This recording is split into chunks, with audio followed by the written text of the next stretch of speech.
where, I mean, it's like, okay, so I haven't read the crack up multiple times. I burned through it for this, a few of them. It's a lot of writing. But it feels like this is less a reference directly to the crack up. Obviously there's some of it there, but I mean, this is Fitzgerald's cliche, if there is one. It's the attractive couple who have seemingly everything, yet under the surface they don't, kind of trope is kind of Fitzgerald's thing. And this seems like a reference to kind of all of that. Am I wildly off? I'd say that's mostly it. The thing Deleuze, I think, is putting his finger on nicely. Because this is what I was saying last week. I don't like the way that Gatsby is taught like this, but Deleuze, I think he is right to say that it's the way that they basically have it all, or even the characters like I can't think of the mistress's name in Gatsby. I think it was like Matilda or something. But the way that they all engage in an event, and ultimately everything cracks, right? So there's like a very destructive element to it. So I guess my question would be for this: what do we want to do in terms of format for this element? Because there's a lot of stuff here I feel like we could spend hours upon hours on, and I'll be very frank, there's a huge difficulty I have just in general with making my way through this series in and of itself. So does anyone have an idea about how to tackle this or how to run through this? Or I could just take a crack and we could try to do it the way I normally do, which is just sort of charge ahead and we'll see what happens.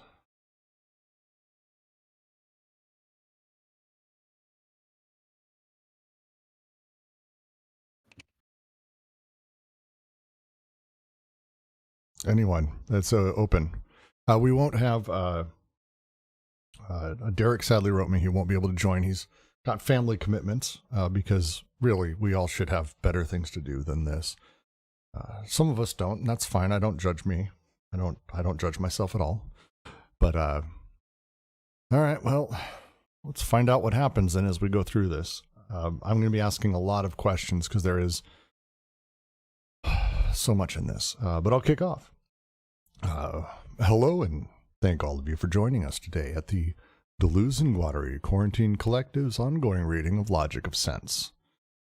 This lovely Monday, we're excited to dive into the 22nd series out of Porelain and Volcano. You can always find us on Twitter, D&GQC, or on Patreon if you like what we're doing, DGQC. All of that, of course, now goes to support our lovely upcoming, sometime next year, Divagations Conference, which I'm now just going to plug literally every chance I get. It's a conference based on literally what it sounds like, the concept of going off the bend, a little bit of wandering, finding what we find. The conference needs all the help it can get. If you'd like to help facilitate, please hit us up. If you would like to perform, write, talk, be involved with it in any other way, we are also very open to that and would love that. So jump in the server and say hi. The 22nd series, that of Porelain and the Volcano, is... I mean, there's so much fucking here. I spent last night, I spent 3.5 hours going over it with 3 different people, reading through every part, trying to understand more of it. There's a lot of extremely dense language and I think a good amount of poetic license with the underlying elements within this one. The place I'd like to start is sort of talk through the end of the previous, or what the series of the event, the 21st series, some elements that came out of that I think, again, flow into this one nicely. It's important we talk through real quick the aspects of death as an event, that there is a personal or a narrative version of death, the infinite death versus the personal. On the one side, we have the personal death in the sense of the death that I sort of may experience myself, that I may go through within Chronos. And then there's the idea of death, this incorporeal, infinitive, impersonal thing that is grounded in itself. The that type of event is actualization, counter-actualization that sort of plays in. The Blanchot, which is going to be utilized throughout this series, is the quote that he keeps going back to. And through this, he talks through the idea of willing the event. This idea of how we combine events and accidents, and we kind of will events to be at the surface. As he says, event which is without accident, removes the power of resentment, which is used by tyrants to make slaves into allies. The ability at the surface we have here. As we move into Porcelain and Volcano, he opens up with a discussion around the crack up, Fitzgerald's pieces on, as he sort of nails and says very crisply, I think. These are stories that involve... well, Jack, do you want to kick it off since you're more familiar with Fitzgerald than I am? And the crack up? Sure. That's what you get for high school American lit class, right? But no, I think that's right. I think the crack up, I want to say it was like 3 periodical submissions that form a complete essay, but it's basically a very biographical piece. I think he wrote in the midst of basically a crack up. I think he was in the midst of some one of the more infamous depressive episodes in his life, and I think the crack up is him. I don't want to say working through it, but kind of working through it and making something out of it in this literary sense. And so, right, that's where Deleuze is going to take his opening line from, is from Fitzgerald. Of course, all life is a process of breaking down, which does connect very nicely with what Brooks was just bringing up with Blanchot and death, right? Because there's a line in the end of that series, that something to the effect of the wound, right? So this idea of the wound and the event being connected with death as much as life here, right? You're starting to see how he's moving from the wound and the soldier, right? Red badge, courage, back to high school American lit, right? Now into Fitzgerald and this idea of cracking before he introduces the schizophrenic and the alcoholic. And I will give full disclosure, I don't know Lowry very well, but I know the alcoholic is referenced to Under the Volcano, so we might have to, we might need some help on that bit, but I think we can make it through Fitzgerald easy.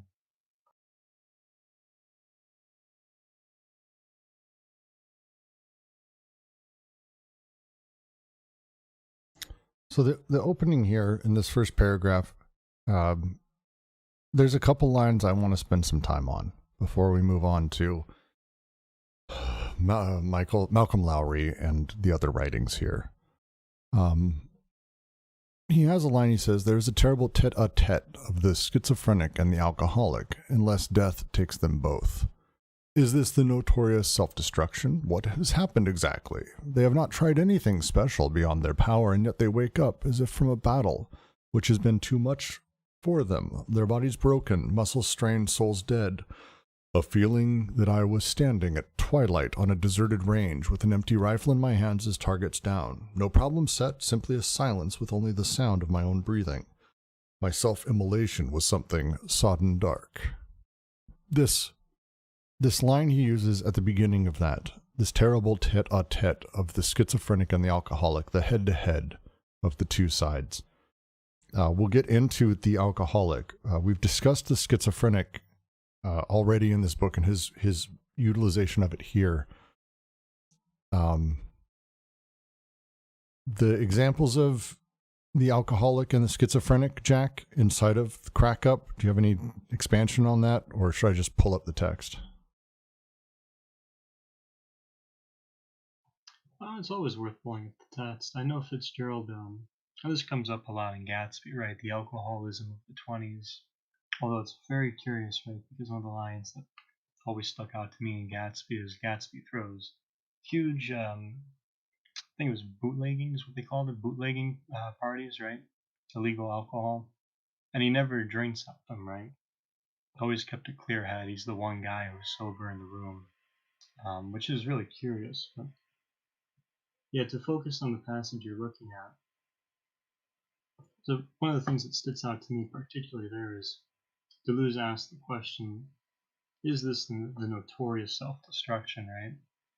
I think that is pretty interesting because and this is what we were talking about in the beginning, Brooks, is Deleuze seems to be drawing on the trope, right, which is, in a nutshell, Fitzgerald's work, right? There's a lot of writing on, and that's even the way it's taught, on the self-destructive aspect of Gatsby, of I think it's Mrs. Butler. I can't think of her first name. Jordan Butler, Daisy, Tom. You basically just go through the list, right? It's easier to name. It's harder to name characters who don't go through that kind of self-destruction from that perspective. But I think the way Deleuze is moving here, especially after the question of ethics he just posed, we kind of talked about this last week, right? Is Gatsby, is it really this problem of willing for the world or not? And I think that's where Deleuze is moving this, is maybe there is a self-destruction, but is it the notorious self-destruction, one in like the Aristotelian sense, or is something else going on, right? Is something with the event and the crack up? Is there's something more to these stories and to these characters, and if we consider this through a question of events. Yeah, and I think a series of accidents as well, because as he goes to talk about this, all these noisy accidents already have their outright effects. They would not be sufficient in themselves had they not dug their way down to something of a wholly different nature, which, on the contrary, they reveal only at a distance and when it is too late. The silent crack. There's the underlying stories within Fitzgerald, and it's not just Fitzgerald, it's generally tropey as it is, but it's this idea that all of these things have happened, and lo and behold, through the event, as the crack sort of happens, the straw that breaks the camel's back, you might say, we're able to sort of trace back and go, well, all of these things contributed to that, of course.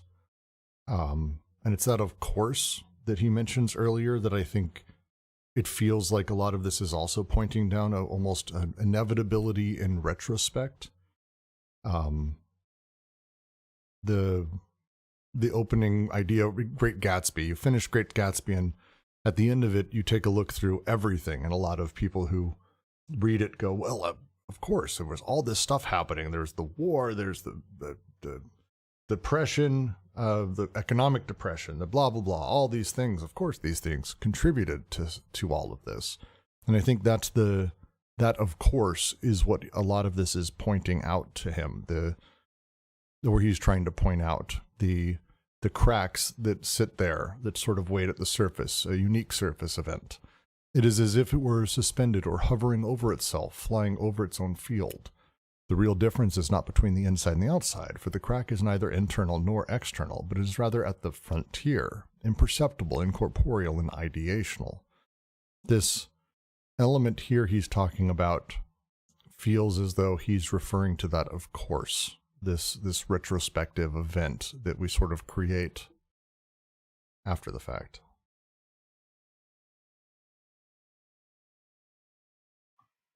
Well, we notice it after the fact, right? Right. Yes. Well, we notice it, or, well, I mean, I would argue, I think we create it almost. I think there's a generative element to this.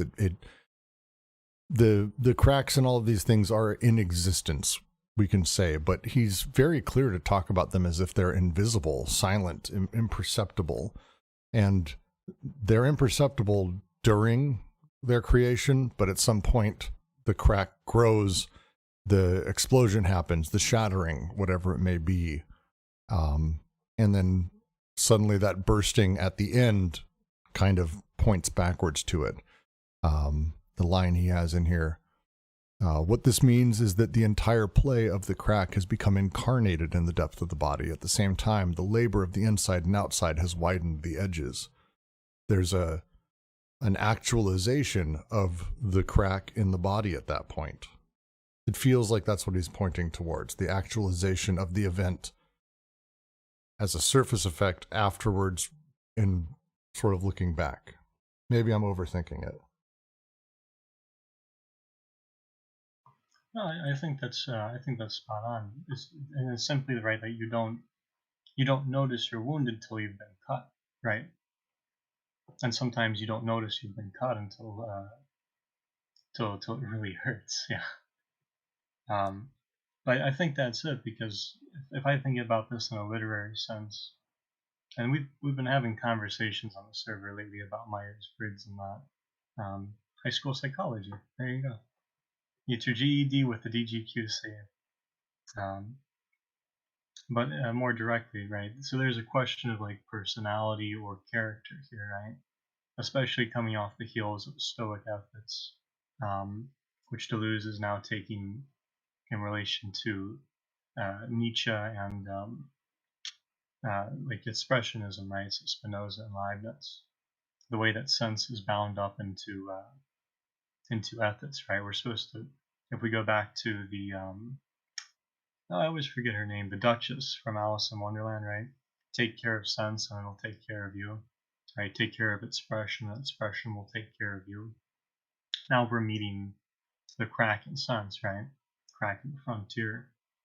And so if we think about Gatsby and this from like a literary or even a bit of a personality perspective, right? I think part of what Deleuze is expanding here, especially if we take the trope of Fitzgerald that we were talking about, right? The superficial characters that are nonetheless extremely talented.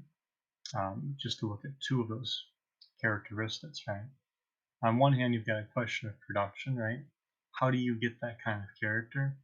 Or perhaps more fundamentally, how is sense productive in such a way that these effects and such are produced in relation to the bodies, right? On the other hand, then you've got the question of the crack, which is in the production of sense here, right? And this question of the ethics of how we're going to put it into a sentence, right? How to will within the world versus how to will for the world, right?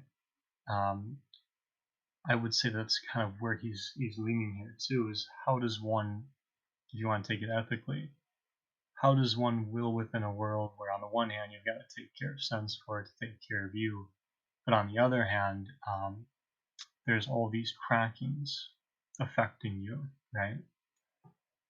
Well, and it's not just the crackings affecting you, it's the actualization of the crackings. It's this opening paragraph has, God, there's so much in here, but it feels towards the end here especially, where it says that that the play of the crack becomes incarnated in the depth of the body. There's an actualization there where thing moves from event to thing, from element at the surface to actual states of affairs or bodies at that moment, and becomes part of the mixture rather than just purely ideational. That these things are sort of waiting for us sort of constantly almost. There's a haunting that's constantly happening sort of behind us of these different elements that we don't realize are going to, or that we haven't assigned to a cause for any of these elements. In the same way that if in the Crack Up or in Great Gatsby, if the story turned out to just be that he ended up being just quite happy and rich and doing his thing, granted it's a terrible story, but all of those elements are no longer sitting in wait to destroy him. Like those are elements that we, and there's a phrasing he has here that makes me again think that it has to do with the generative element of sense that turns the event into these elements, where he talks about the two different rhythms, the inside and outside, the syncopated junctions, a pattern of corresponding beats over two different rhythms. Is the phrasing, the binary phrasing of this, and even earlier on says, here's a man and a woman. Why couples, if not because it is already a question of movement and a process defined on the basis of the dyad? The dyad we have been seeing this whole time is that of the problematic, the two series, and the aleatory point that plays between them, the way that it works as a zipper to cause them to come together, generate meaning, and sort of, this is now the story. There's an element of that deeply here that the crack operates very much the same way. We can't see it, it's incorporeal, it's not quite there, but this event is sort of building up its charge and its energy through the accidents that are happening to it. At which point we take those accidents and we sort of throw them back into themselves, and turn them into a thing rather than just an event.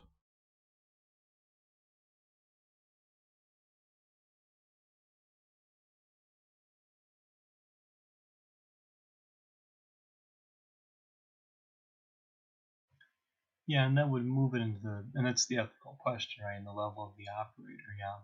This question of, on the one hand, the incarnation, right? The way the effects are changing bodies, or the effects are actually changing causes, right?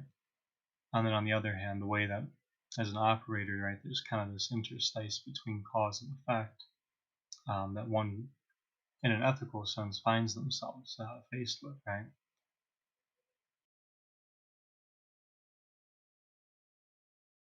I think so. Yeah.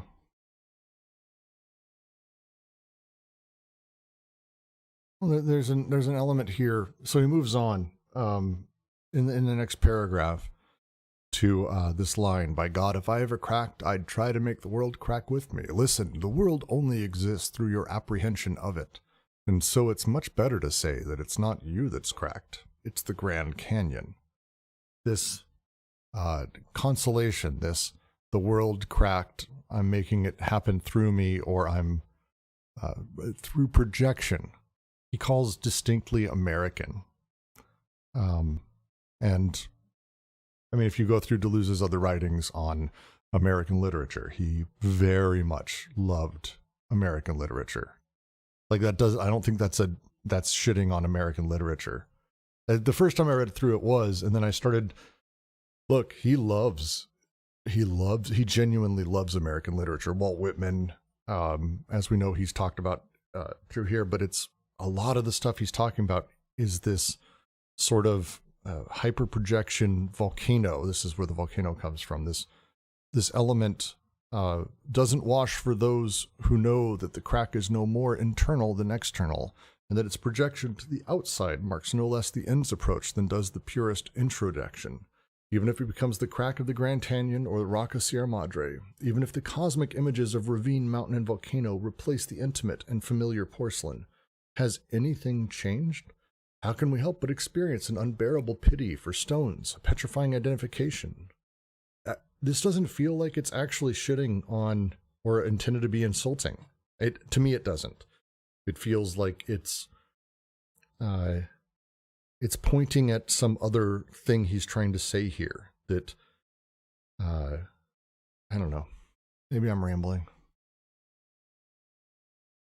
Why did you say ouch, Jack? Well, first of all, I agree with you. I don't think it is shitting on American literature in a Deleuzian perspective, but in a Freudian perspective, where like old school psychoanalysis, right, projection is usually like, okay, so are you actually working through what you're projecting, or are you just projecting it as part of a defense mechanism Exactly. to not work through it, right? It doesn't work. I The think you're right, projection like doesn't what work Deleuze is because saying. it's internal and external at the same time. The crack, like we can't just make it external. That's just that's projection as you were just describing it. That there's more that has to be done. Doing this external. If I'm going to crack, I'm going to make the world crack. That's introjection ultimately. Right, and there's a way you could read that. And I think that's what he's doing. I think he's messing with us a little bit because, right, we're working with the unconscious here, the willing, and even we were just talking about with events.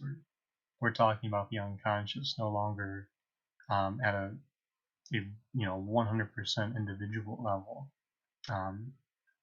if it ever was that, right? So if projection is no longer in that realm, right? And Deleuze's point is there's something about Americans, especially when it comes to crossing the frontier, crossing sense, right?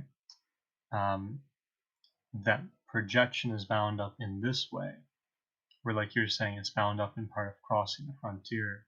Um, it's not really a defense mechanism here. It seems like it's more largely tied to the event. I think we'll have to dig into that paragraph a little bit more to exfoliate it. But yeah, I don't think it's a dig either. I think he's talking about a method that's a little bit more. Um, it goes with the reworked unconscious he has here. Yeah. Well, I think from there he goes on to the elements of the distinction he sees it between kind of the two parts. Um, the crack that extends its line at the surface, and also the external blows and internal pressures, which make it deviate and deepen, which actualizes it in the body. This is a little bit pointing towards what we were talking about a moment ago with Fitzgerald, where the the the literal things that the characters are going through, or the literal like setup, the events within the story are the cracks, and the cracks uh, extend their lines across the surface. The external blows and internal pressures that make it deviate are all of the external pressures of the war, depression, all of these things, and then internally, and moments to the story or the character that cause pressure to sort of boil over. There's a lot of those inside of a lot of Fitzgerald's work. Those elements are what actualize it in the body, and those things I think are where we start getting into the sort of generative side of these elements to me. He uses the example a bunch, shows two aspects of death, the impersonal, never present, and ungraspable versus the personal, present, and authentic, you might say. These sort of two elements, the cracks and the external blows, these seem to be breaking apart here. But with these elements, the illusion, as he calls it, that is joined together, that joins these elements together, is different ultimately from that thing which is extended through them, and the thing that it's ultimately trying to kind of, I don't want to say convey, but that might be the closest. The phrase is, in fact, an entire difference of nature subsists between what is joined together or what is narrowly extended. And that's the illusion that he's speaking of. And this is where I start, honestly, losing my way pretty fast, because I don't quite understand what he means by joined together or extended.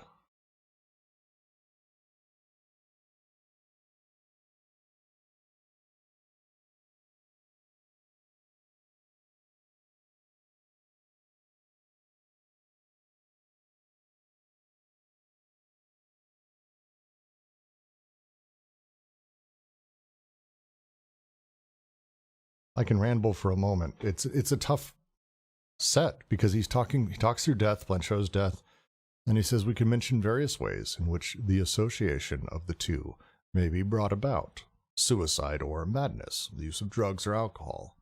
Perhaps the last two are the most perfect, because rather than bringing the two lines together in a fatal point, they take time. Nevertheless, there is, in all cases, something illusory.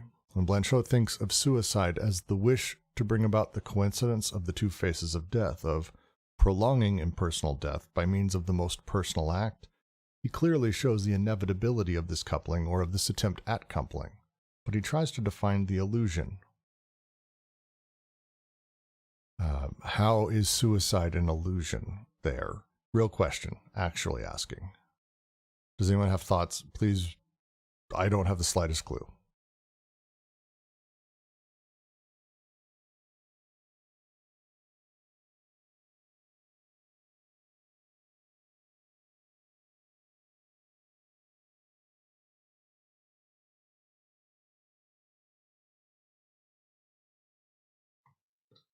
I just hopped back to the here we go, to the footnotes in the back for 22nd series, Porcelain Volcano. Third footnote, Maurice Blanchot, Space of Literature, pages 104 to 5. Quote, by way of suicide, oh, this is a bit of a lengthy one. By way of suicide, I desire to kill myself at a determinate moment. I connect death to now. Yes, now. Now. But nothing shows the illusion and the madness of this I want, for death is never present. Suicide in this respect is not a welcoming of death. It is rather a wishing to abolish it as the future, to deprive it of that part of the future which is its essence. We cannot project killing ourselves. We prepare ourselves for it. We act with an eye toward the ultimate gesture, which nevertheless still belongs to the normal category of things to do. But this gesture is not within sight of death. It does not concern it. It does not hold it up in its presence. So it sounds like what he's saying is that I guess in a kind of a nutshell, right? Suicide is an illusion here because you're not actually bringing, you're not eliminating death in any way, right? In fact, it almost sounds like he's saying that you don't even get out of the banal here, right? It's still a commonplace thing the way you sort of administrate a suicide.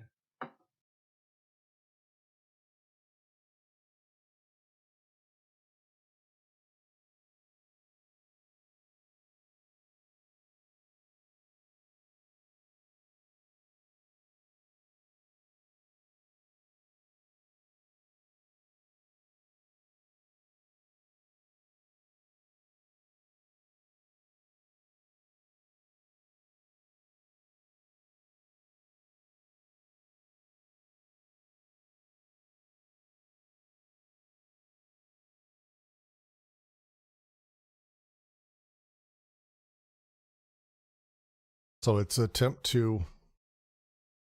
Okay, so we have the two types of death. The one my personal death, which is present, authentic, within Chronos. The impersonal death, the idea of it that is never present, wholly ungraspable, perhaps within Aeon. I, as a person, may drive them together through suicide. By killing myself or heading towards that or bringing that point, I'm collapsing the idea of death and the conception of it to something that is within Chronos, or at least I believe I am. I kind of get that, because death, as it may happen to you, that is authentic, is one you're not choosing. You're not bringing the idea of death. It sort of just happens. It is accidental, if for lack of better terms. Even someone dying by firing squad is almost an accidental death in this sense. It's not me doing it. It's not me experiencing it in the same way. It's the idea always in front and then suddenly behind.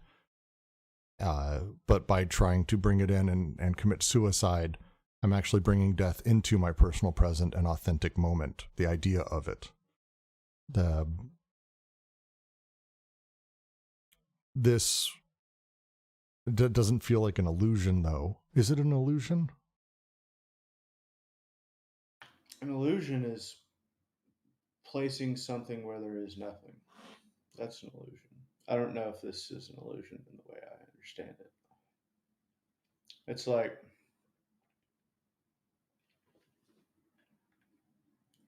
I don't know.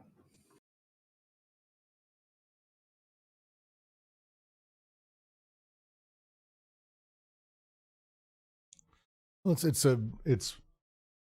it's almost sophistry.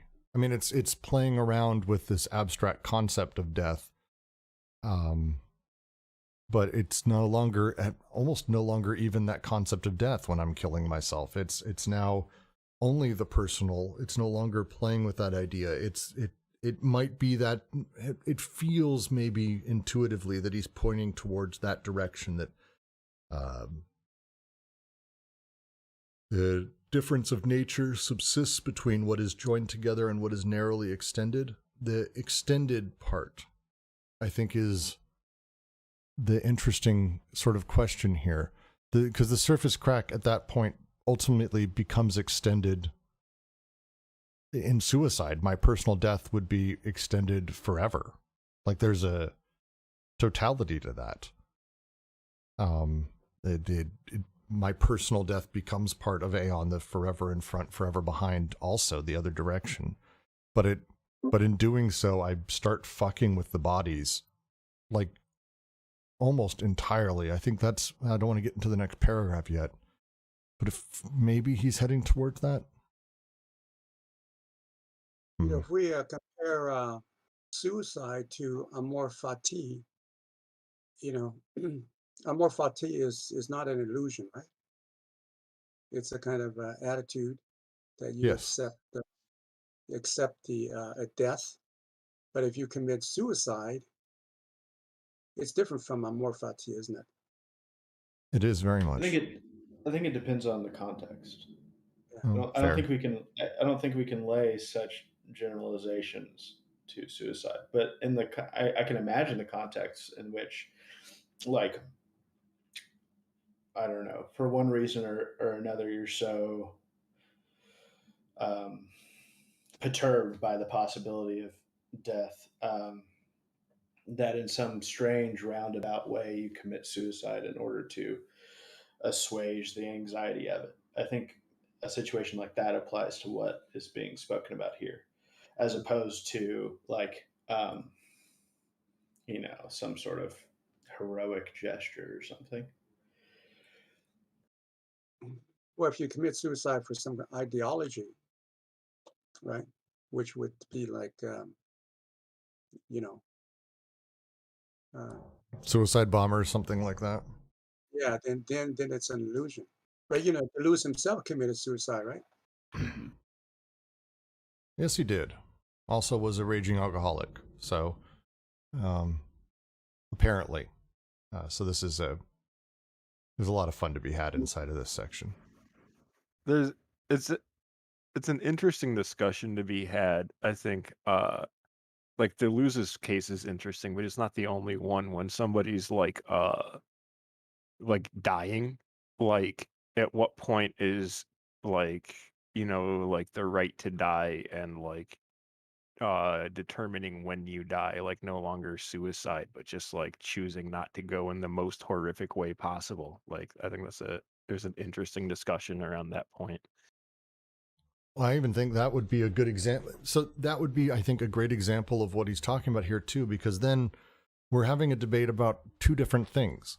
There's the one version of death that is the ideal of death, this impersonal forever thing, inseparable from past and future, etc., as he says.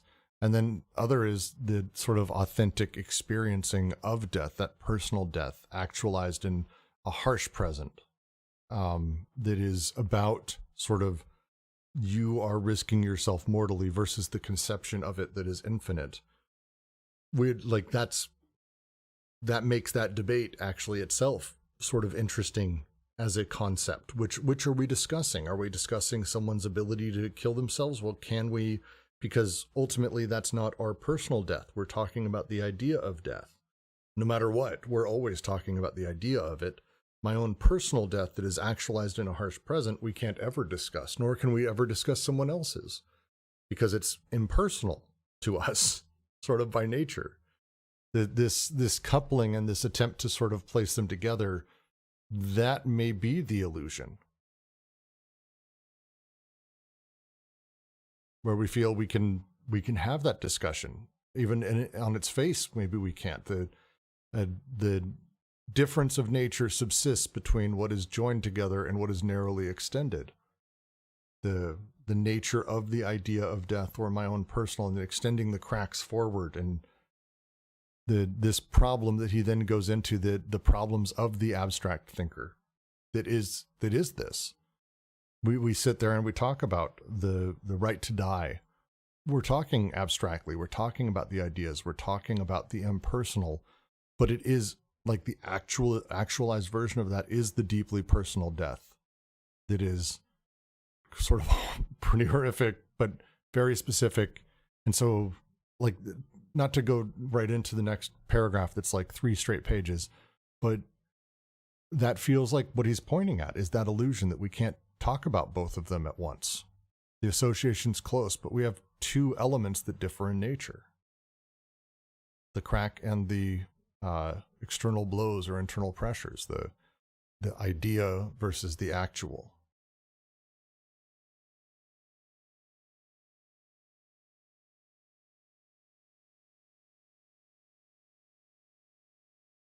So the crack is like a memento mori. Is it just like finitude? I don't know. Not not exactly, because it's the silent line at the surface, right? So it sounds like it's an effect in that way. So if we go back to the top of the paragraph, right, following the Lowry passage, Deleuze writes, though the association may differ, we have here two elements or two processes which differ in nature. And this is where the blind show thing is going to tie in, because he's going to make a huge connection here. And then I think he's trying to criticize the illusion. I'm not entirely sure yet, but because then he's going to say, well, that's really not what's interesting about this stuff. So he's going to do a segue, but he'll continue. There is the crack which extends its straight, incorporeal, and silent line at the surface. Okay, so we're talking about effects. And there are external blows or noisy internal pressures which are to deviate, deepen it, and inscribe or actualize it in the thickness of the body. So we're still talking about effects as far as I can tell there, because now it sounds like on the one hand you've got the surface event, right, the straight line on that. I think he's going to tie it, because he invokes the event. I think he says something like death takes time, right? So it fits nicely with what we've talked about with Aeon, but nonetheless at the surface, so right atop the bodies and that.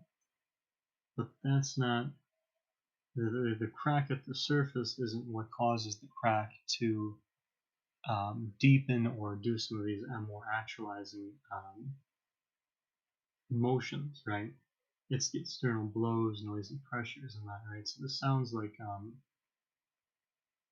I'll say in more like Simondan terms, right? This sounds like a process of like how we get to metastabilization, right?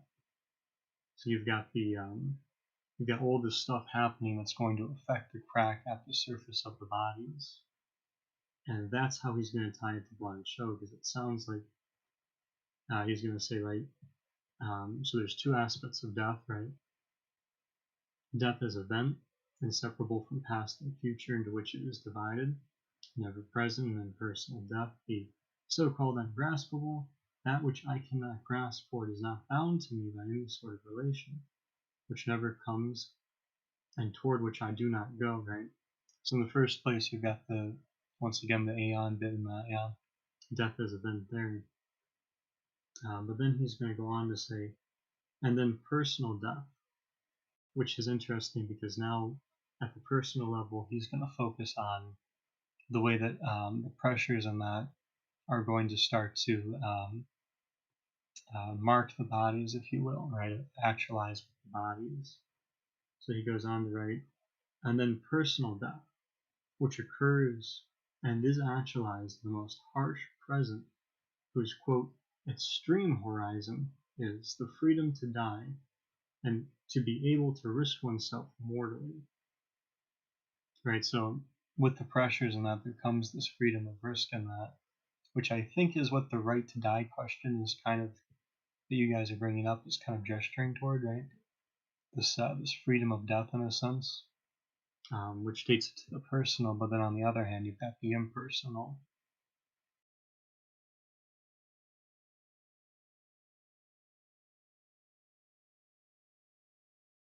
So the example he uses to open this up,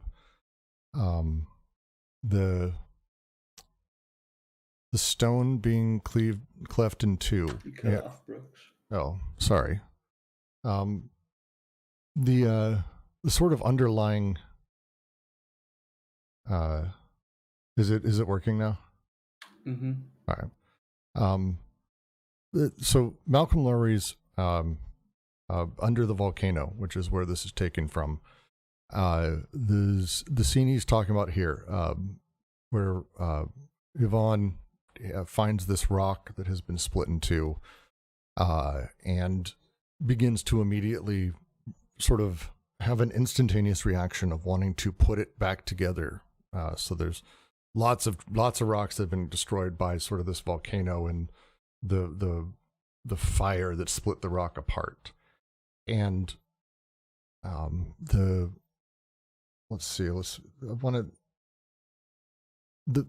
setup as she sees it it's just an important scene, and it's one that stuck. I know it's stuck in Deleuze's mind, obviously, but she sees these rocks that were destroyed, and this incredible, massive rock at the base of this volcano, and she immediately recognizes it as her marriage.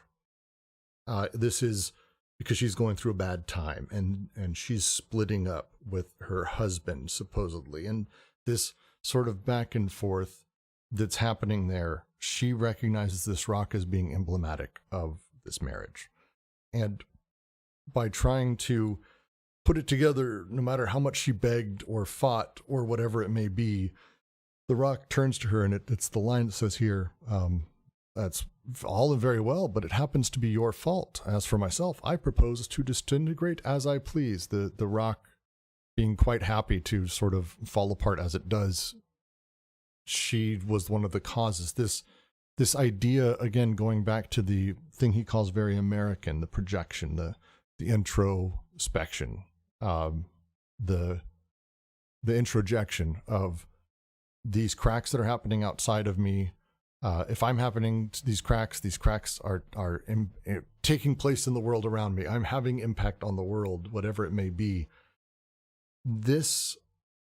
I'm having a trouble seeing this as we move forward, and we're talking through the way that this debate about death or whatever it may be, where we have the infinitive death that is always there, forward and back in aeon. We have my personal death. The cross between these two, the events, the crack that is making its way through, and then the pressures on the outside that cause these eruptions or these cracks. I'm having a really hard time finding a way to marry this conceptually. I mean, just flatly. This is not coming together in my brain.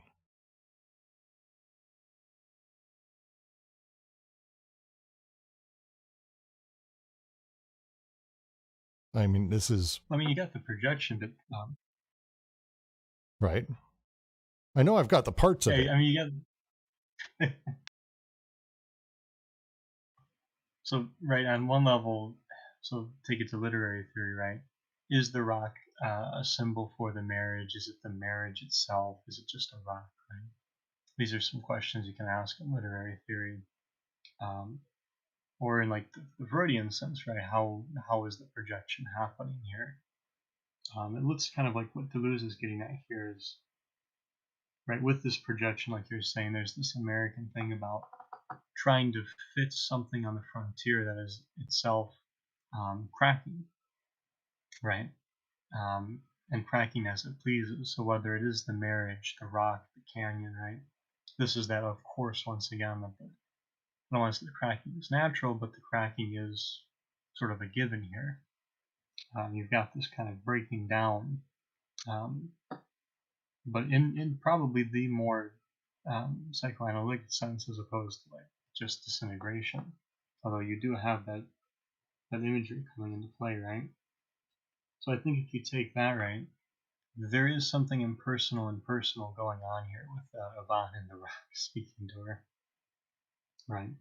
Because as the rock speaks to her, you have, at least as I read that, it hits me as, I mean, on one hand, it kind of makes me chuckle because the rock is saying, well, I'm going to disintegrate as I please anyways. It's your fault that you can't heal me, right? But this is also something I want to do, right? So you kind of have that libidinal imagery going on from like Anti-Oedipus later on, right? But more directly, I think it's kind of interesting to take that in the sense of,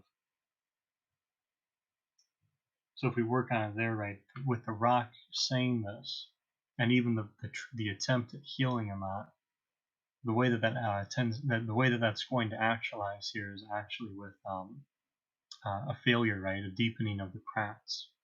The pressures don't give in to the healing; they actually kind of make it insufficient. Yeah, and that seems to deepen, at least I would think, based on this writing, this is going to deepen the pressures for Yvonne in the same way that it would for like Gatsby and Daisy, right? Tom refusing to get the annulment, or not the annulment, although they might do that, the divorce. If you write like Gatsby being unable to ultimately get the girl, if you like. So we'll keep it really simple there. So then if we move that into the Blanchot connection, right? So we've got our crack, and we've got our system of pressures, if you like, that's going to deepen the crack, or in some sense have the crack affect the bodies toward that actualization process at the personal level, which is probably why the rock is speaking so endearingly. Got that Kafkaesque humor, right? So if we go back to Deleuze, he goes on to write, we could mention various ways in which the association of the two, namely the impersonal and personal deaths we were speaking about, we could mention various ways in which the association of the two may be brought about. Suicide or madness, the use of drugs or alcohol. Perhaps the last two are the most perfect, because rather than bringing the two lines together at a fatal point, they take time. So right, the first play is to say there's not a terminating point of a limit, right? There's actually processes of time, which are aeon and chronos, as Brooks has been reminding us. Nevertheless, there is in all cases something illusory, and this sounds like quasi-causal to me, something effect oriented. So Deleuze goes on to write, when Blanchot thinks of suicide as the wish, and that's interesting because that starts to sound Freudian. When Blanchot thinks of suicide as the wish to bring about the coincidence of the two faces of death, of prolonging impersonal death by means of the most personal act. So right, aeon, right, the present never coming, despite the personal act. Blanchot clearly shows the inevitability of this coupling, or of this attempt at coupling. So the illusion here is this joining of aeon and chronos, right? But he also, but he tries also to define the illusion. And I think this is where sounds like a criticism.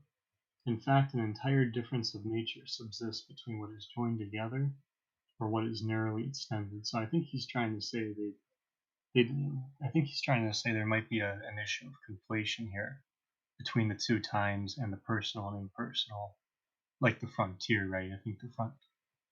Maybe in a nutshell, I think the frontier is preserved might be his point here.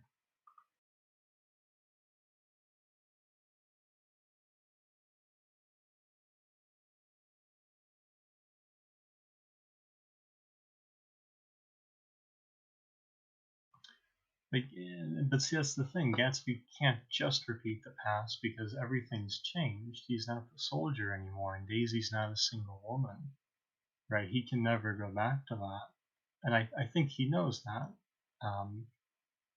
But that doesn't mean that the marriage, in the same way that we're getting the Savan and Rock image, that doesn't mean something like marriage in that is impossible. It seems to happen every day, actually.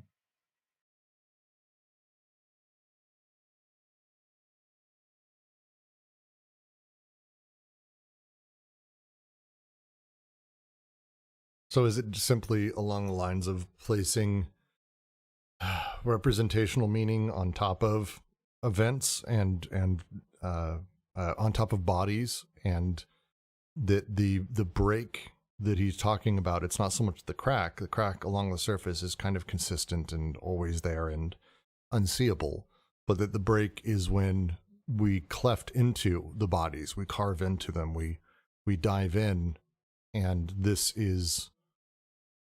becomes a problem. This is where the assumption is, I can undo the broken rocks. I can go back to the past.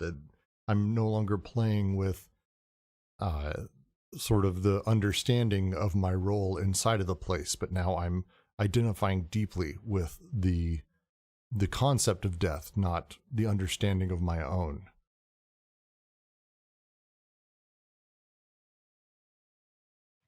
Yeah, it sounds like what's hitting here is, on the one hand, you've got the aeon.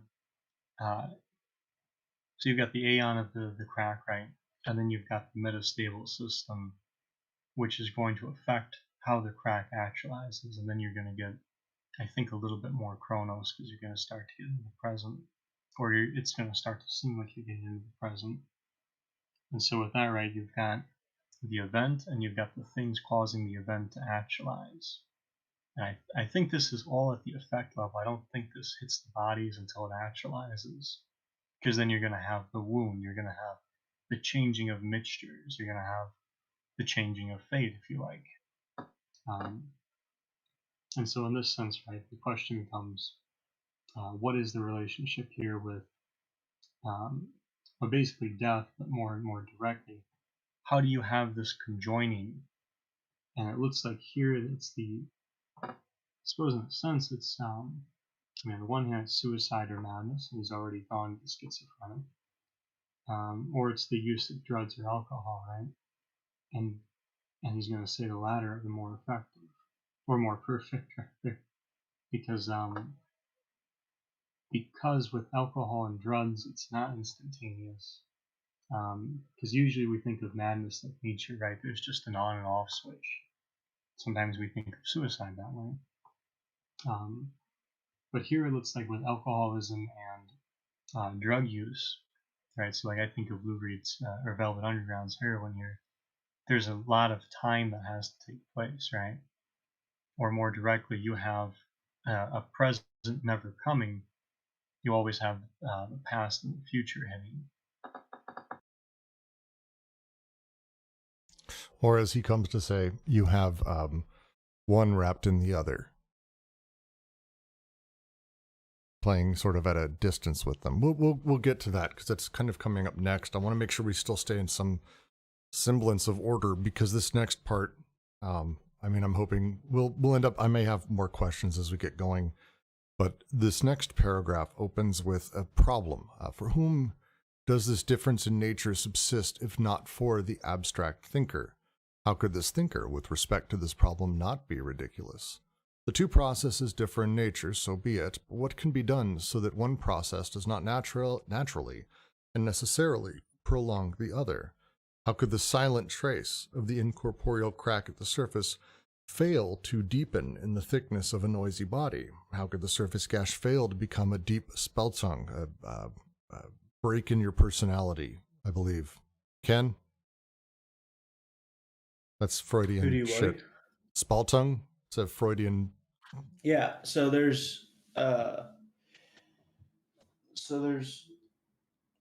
like I mean that it's the difference between the neurotic structures and the psychotic structures is that there's there's a cleavage in the neurotic structures and then there's a flat out split in the psychotic structures. So his question here is, how do we will the event, which is what we spent last week discussing and what 21 is ultimately about, how do we will the event without making it actualized in bodies? Which is how could we not also will its full actualization in a corporeal mixture, subject to this tragic will which presides over all ingestions? I feel sorry. Go for it.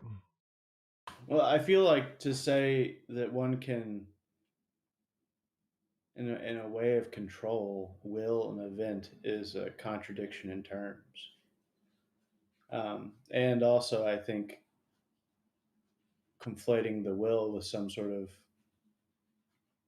I don't know, volitional action through the body is also um, a misnomer. Um, but that's just, I guess, because I'm reading Zarathustra. So, but do you see what I'm saying? I think the event has to necessarily be something uh, that escapes prediction and initially description,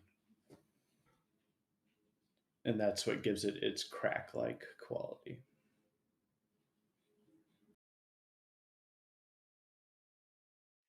Can you say a bit more about the will as you're saying in Zarathustra?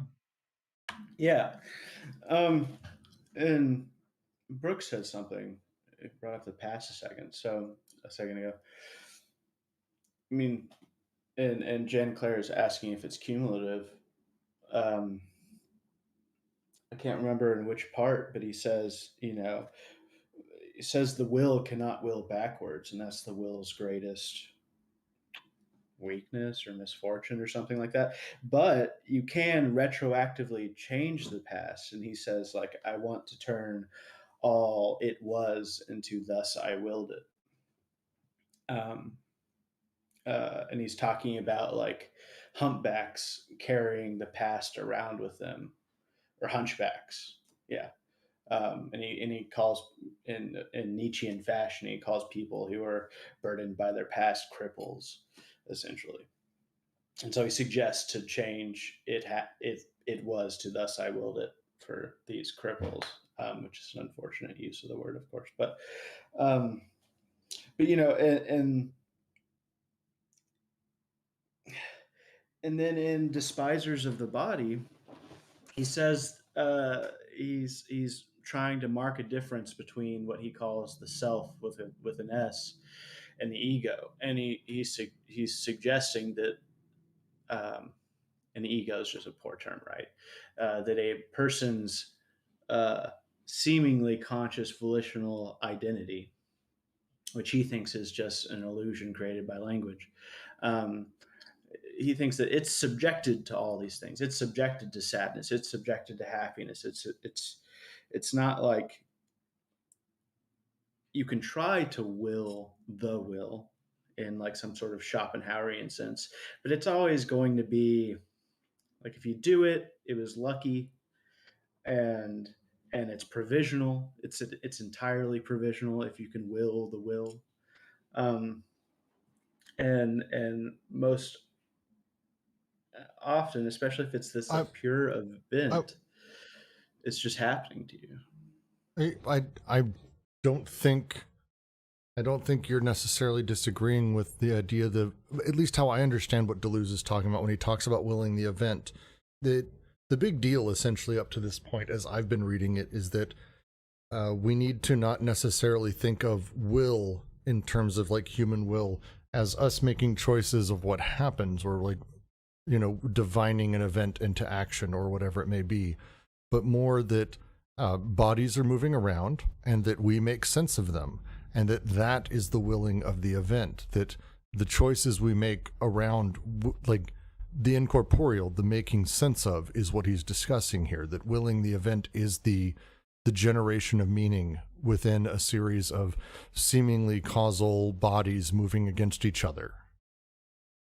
And so when we talk about like agency or how it plays, it's less a more traditional agency or will, and much more what Sean Bowden called expressive agency, or the will of meaning, the willing of a meaning, of a sense into the event, the willing of the event.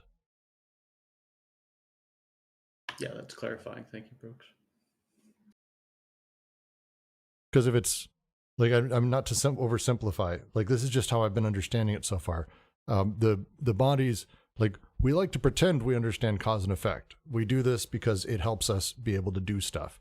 At some point, though, we start moving beyond I spill water because gravity, and understanding those elements to representations and these larger things and bodies and ideas. And then ultimately at the surface is where we have meaning generating. And so if we're talking about at this point, like the surface, the cracks, or the willing the events as I read it that he's meaning here, he's talking about the abstract thinker who talks about, directly cause and effect, or plays purely in the place of ideas and never actually touches bodies, or those who go too far. Like, how do we play within the surface? I think, how do we skate on a surface of thin ice and stay there rather than fall into the bodies, or stay on the shore like some asshole who only wants to have journal issues or whatever it may be, as he kind of lays out it feels like this is like an ethical push in that direction of how do we, actually engage with life and still will events within such a thing. And I think that's kind of what he's talking about here. It feels like, at least.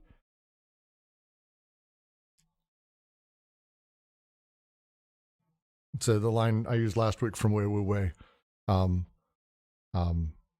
play your character in the grand play, but don't identify with your role, is very much in line with that the things that are happening as things happen. We have this idea of these bodies and these pressures, and we're like, oh, that's the stuff that caused it. This is the stuff that caused it. And the reality is, we're talking about willing the event. We're making sense of it. We're generating meaning.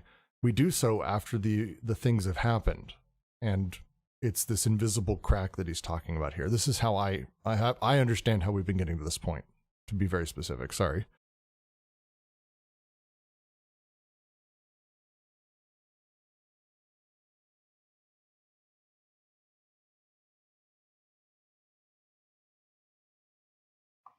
I like your use of the expressive will there, and that sounds right to me, because it's, just to keep it simple, right? It's a crack that the unconscious, right? It's a crack that the unconscious is dealing with, right? It's like the way events are actualizing a lot. This seems to be the Von Show point he's trying to dig out here, am I right? Is it, like you're saying, it's a crack that it's invisible and silent, right? It's part of aeon and that. And yet, nonetheless, it is affecting how the event is unfolding in the same, in the same way that the event is, and its unfolding is affecting that crack, right? Or that reciprocation. I like that point about the will you're making, because that sounds right to me, that you can't, at least as I'm reading this, right, you can't exactly see the will here. And if you're going to do this operator ethics thing, right, this is something you're going to have to deal with if you want to take care of sense. But at the same time, it's not something you can exactly put your finger on, right? Because it's a cracking that will only become apparent, kind of like here, right? Once the cleft is actualized. So I think that's the Von Show thing, right? Is you're trying to take, like with suicide or drug use, am I right? This movement toward death. You're on the one hand bringing death at the present. Well, you're trying to find death in the present system, right? In the present unfolding of metastability. But at the same time, you're still dealing with death in the aeon, which is never going to be present.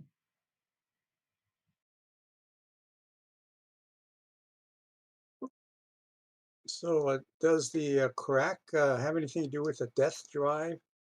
And is there kind of like a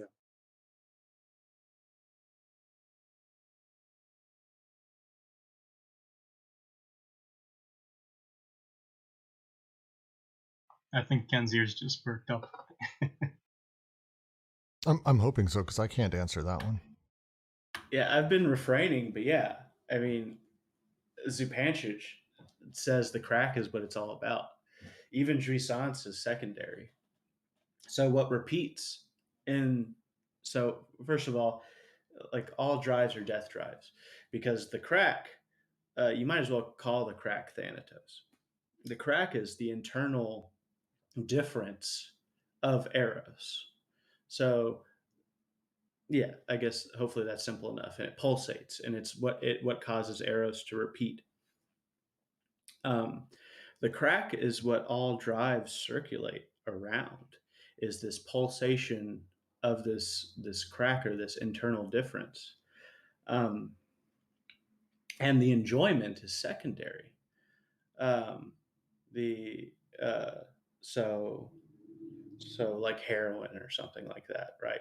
What is primary to, or alcoholism in this case, what's primary is the repetition of this. And since we're in Deleuze territory, I'm sure I'm now going to say things that are wrong here, but it is the repetition of this negativity, this crack, and then the actual enjoyment of what the alcohol is almost like a secondary phenomena. The enjoyment is what glues together the meaning of your alcoholism, but the actual act of whatever alcoholism is the repetition of the crack. And this is the drive or the death drive, but all drives are death drives because they instantiate a repetition. Hopefully I said something that was coherent.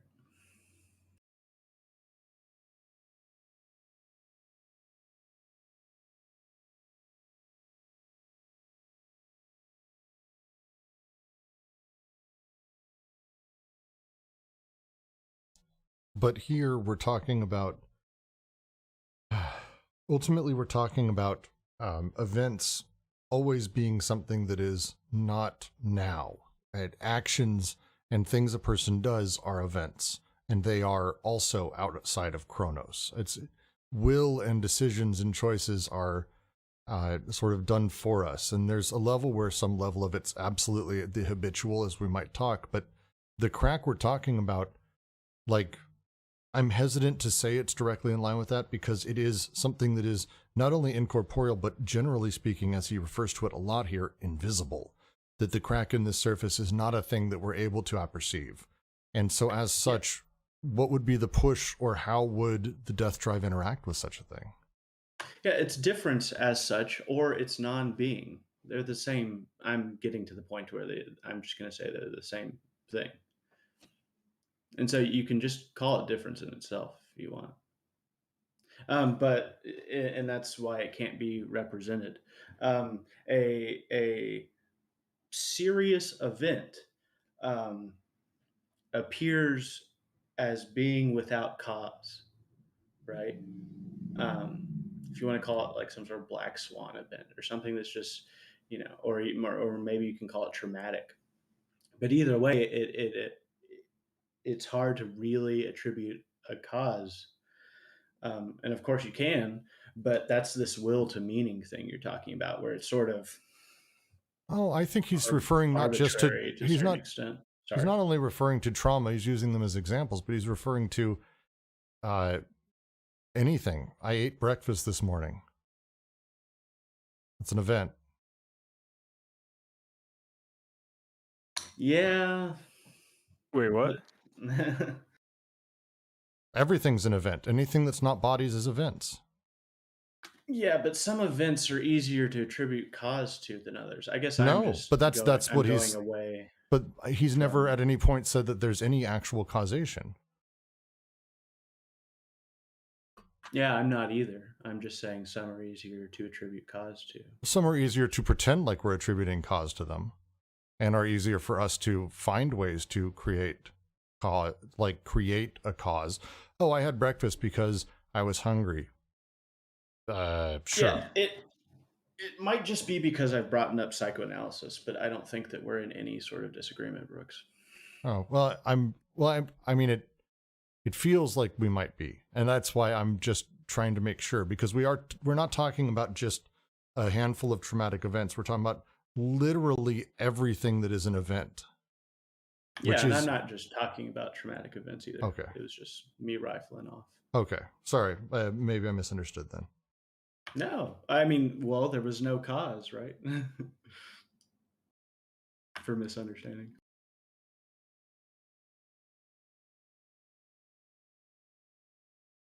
But it's interesting that that point you brought up about how there is no cause and how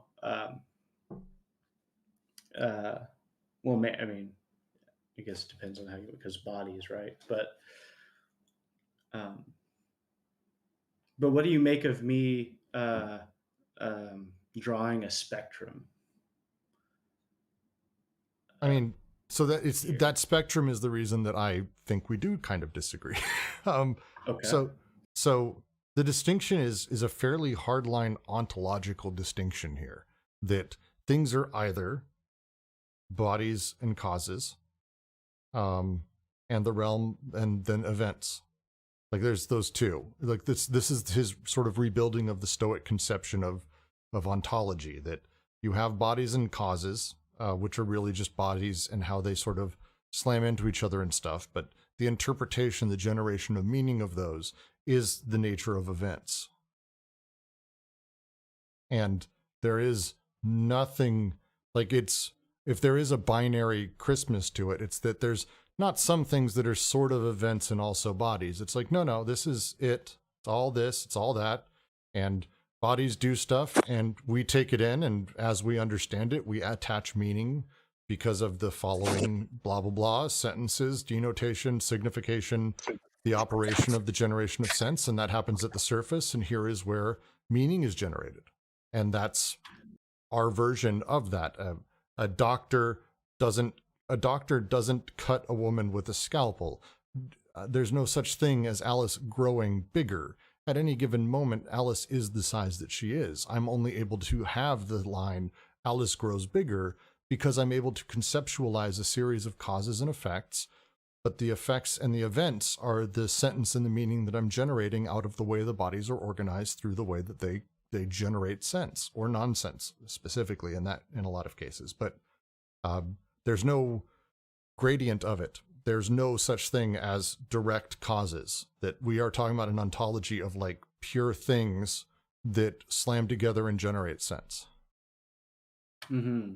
Yeah, I can see it. I mean, my resistance is, I think, twofold. One, I think, yeah, so this is ontological. So this isn't like this isn't describing my lived experience in some way. So that's one part of resistance that I'm feeling. The other is it seems to be a little dogmatic.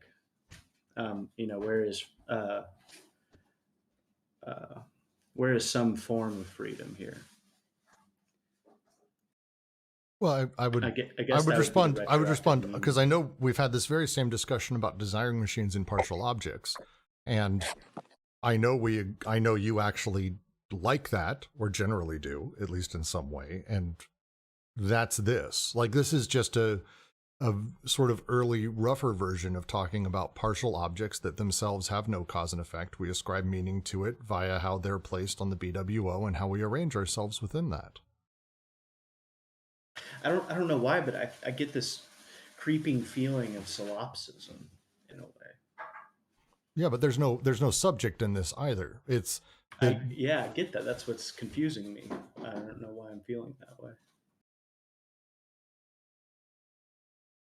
Well, it puts us in a weird privileged position because as meaning is generated, and a lot of it is purely perspective based. I mean, it's one of the natures of manifestation being one of the elements of the problematic, and about manifestation being one of the elements of a sentence and statement at any point, is it puts that person and their status in relation to those other elements as one of the core factors that generates sense.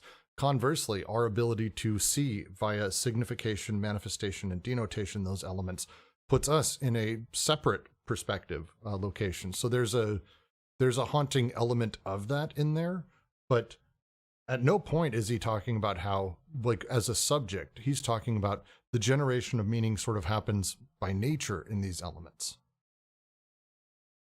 Like, it's these bodies slamming together, and here in this entire paragraph is him sort of talking directly at it about how we have these events that happen and how do we allow ourselves to be within them, despite the fact that we may, like, there is this absolute and total risk of losing language or even life itself by staying within it, because we stay in a different place. We're not safe on the shore or in the realm of Platonic ideas. We're in the mix. We're not as far as Nietzsche, for example, or nihilists or whatever. We're not that far, like the Socratic sort of setup, but we're in a precarious place. And by staying here and knowing that we're here, how do we deal with this crack that is eternally flowing sort of underneath us?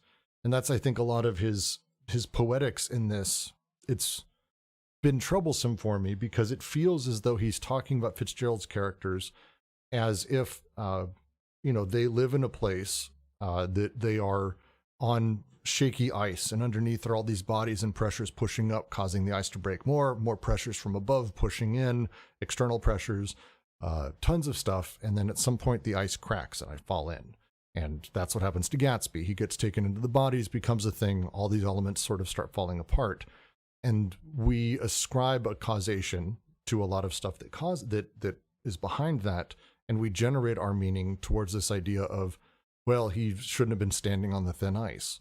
And for Deleuze, he's saying, well, wait, the abstract thinker sits on this edge, and they refuse to engage directly with this element because they know that there are dangers, there are problems with being involved with it. But how can you deal with life without getting into it, I suppose you would say, without connecting to these elements. If there's a crack in the surface, how can we prevent deep life from becoming a demolition job and prevent it from becoming a matter of course?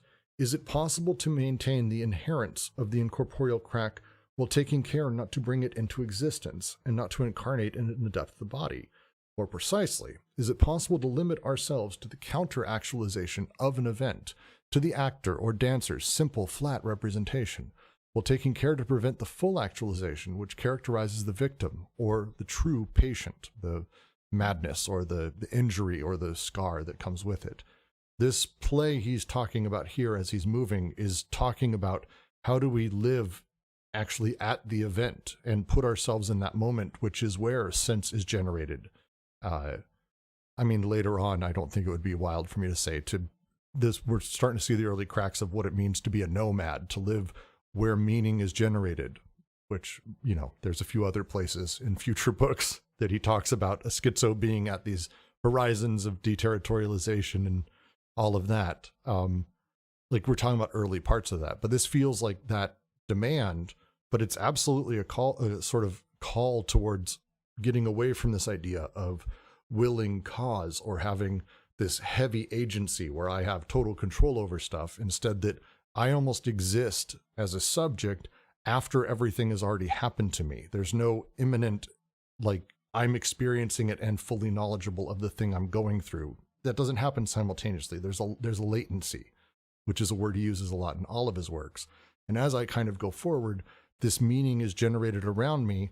How do I stay aware of the fact that I'm generating this meaning? How do I play with those cracks without making them real, without causing them to break and diving into the bodies? I think is the underlying ethical impetus he's pushing here, but he hasn't done that yet. And it feels like there's so I'm always hesitant to read ethics into it, but this feels like a deeply judgmental paragraph with like an ethical demand, almost. Maybe it's just me. Actually, like, I mean, if I add like my thought like to your discussion, simply say like thinking about 22nd series, I think Deleuze supports the idea of the crack, and then cause like he's asking question about the process of breaking down is life, and then the cracks at the end of they like if you see the end of the series, you can see like it has to do with the liberation. I mean, liberating from the some kind of present, like a rigidity of the present. So in the middle of the series, you can see like a madness, alcoholism, and the suicide, and so on. Um, it's kind of like a connotation of those kind of actions, definitely negative. But as far as I understand, Toulouse has kind of like positive, I mean, like a supporting ideas of this kind of actions, cause alcoholism or madness or even death, I mean, suicide is a kind of action to liberate somebody from the present. Particular alcoholism, like thinking about Fisher, Greg Gatsby and something like that. Gatsby can be out of his present, like he can live in his like past and the yet to come, the future yet to come, all together in his alcoholism, or and then in terms of death, nobody knows like his after his death, right? And those kind of deaths, or I mean suicide particularly, and then alcoholism and madness, all kind of like have to do with like the concept of iron, not the chronos. So in the case of a chronos, it's like a circular kind of like a repetitive, like the things like that. But the ion is like all kind of the past and then the future all together exists, and then so in this series is quite. I mean, thinking twice, it's quite interesting series because in a way it's kind of reverse like to the common sense, like quasi causality, like against the causality, like I mean, which dominated like human senses. Deleuze is trying to like support the idea how to get ourselves like free from the shackles of the kind of, how do I say, like some kind of present based like the some sense of like a life or something like that. Am I going too far? No, not at all. I don't think so. Thank you. I'll leave it open for a moment because I just spent too long rambling myself. I'll give everyone a moment if anyone wants to jump in chat. But I linked in the chat "Willing the Event" by Sean Bowden. It's a phenomenal text on this, and I'll just read the part that I just copied, and so that way it's not fair to those who are just listening. As we're talking about kind of willing the event and what that means to Deleuze, we need to, again, be very aware that there is a difference in understanding between my intentionality and what I end up doing, to just read straight away. But in fact, the experience of a kind of gap between my prior intention or psychological state and the determinate nature of my action is familiar to us from experience. It is the experience of coming to realize that my action is not in agreement with what I thought was my intention, this intention which, on the ordinary view, is supposed to be the cause and individuating principle of my action. For example, let's say one morning I go outside with the intention, of which I am vaguely aware, of playing fetch with my dog and giving her some exercise. In playing with her, I find myself correcting her when she does not bring the ball right back to my feet, or she pauses to sniff something, or chase her tail before picking up the ball to bring it back to me. Let us now say my wife sees this happening and goes, "Why don't you just play with the dog? Give her some exercise. Why are you training it? Teaching her to be obedient, establishing your position as the dominant member of the human pack, or whatever dog whisperers are constantly telling dog owners to do." Now, I am initially surprised by my wife's reactions and questions because, as I said, my intention, of which I had a vague conscious awareness, was simply and precisely to play with the dog and tire her out. But then in my discussion with my wife, I come to realize that I am really doing, and so what I really wanted to do, in no way resembles my original intention, the intention which on the ordinary view of things is supposed to be both the cause of my action and its individuating principle. In an odd way, it appears that my action is transformed by articulating it, by making sense of it in an intersubjective context. To take up an important concept in the logic of sense, perhaps we call this open-ended process of making sense of it, and what happens, the quasi-cause of the event, which is distinct from the kind of causality which is at work in the corporeal order and irreducible to it. This distinction, this stoic distinction between bodies and desires or things, I think is pretty important to this text, but it's definitely the underlying sort of conception here. I'm just going to dive in. Fuck it. I'm sorry if I'm rambling too much. The move into alcoholism that happens next is playing very much into this. There is a nature to. I've enjoyed myself on the drugs and drinking stuff. I've also not enjoyed myself kind of a lot more. So a lot of this does a little bit speak to me in some very much lived experience matching kind of setup. But he talks through this sort of idea of the alcoholic living in a space as they drink, it hardening the present around the past or project, a reality that gets to now be held at a distance. This sort of perfected past. And it's a little tropey and a little bit romantic version of alcoholism here, to say the least. This idea that they're saying, I have loved, have seen, have done, as he uses. There's a reality there, for sure. But with that, there is a manic, depressive quality with it that is about being simultaneously in the past with all the tension of being sort of here, this present wrapped in the past thing to keep the elements at bay, is a really phenomenally interesting way to sort of talk through sort of alcoholism and how it functions. It's not terribly far off from lived experience, but I'm open if anyone else has a comment there. So the part, I think like that's kind of, I'm with you, 158, right? My version, like everybody doesn't have like the same version, but 188, 158, and the page actually like talking about alcoholism, like how it works. So if I like read in the middle, like the alcoholic put together in the imaginary past, as if the softness of the past participle came to be combined with the hardness of the present auxiliary. I have loved, I have done, I have seen. The conjunction of the two moments is expressed here as much as the manner in which the alcoholic experience one in the other, as one enjoys a manic omnipotence.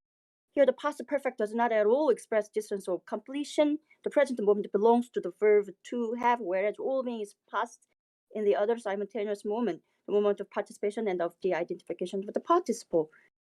So, and so on and so on, something like that. So, the point is that I think as a human being, if we have a rationality or sensibility, it's really hard to get out of the present because we are overwhelmed or we are actually a lot of under pressure like to get accustomed to the present, but in the not really kind of like advocate like to be an alcoholic or addict things out there, but that here I mean to lose a think yeah like a alcoholic or addict, even like a manic person who's mad, kind of like leaves like the simultaneous like a time by being that kind of a little bit different from the other kind of situation, other people, whatever. No, I love that. Well, and it's just it's a really interesting way because as you're talking through that, it's one of my favorite lines is the opening, the softness of the past participle came to be combined with the hardness of the present auxiliary. There's a reality to drunk reminiscing that is different than sober, in the sense of like really how it feels imminently. You are not remembering. It's not going into a memory in the same way. Like right now, if I were to recall stories from my past, I move into it in a different way, or I play in it different space. When you're drunk dealing with the past, you are absolutely able to keep it at a distance and keep yourself in a place where at the same time that you're right now though isn't a thing that you're experiencing. It's not as he says, it hardens, which is such a fucking good way to put it. It becomes crystal or granite with this soft core. So you're able to actually be now in a time where now is safe. Always internally, there's not worry of things collapsing or falling apart around you. And instead moving back and sort of reaching into these memories as if they were right now. So it's one of the reasons alcohol works extremely well for people who've experienced significant traumas, because that is how memories sort of work within it, at least in my experience. It's a really great way to put it.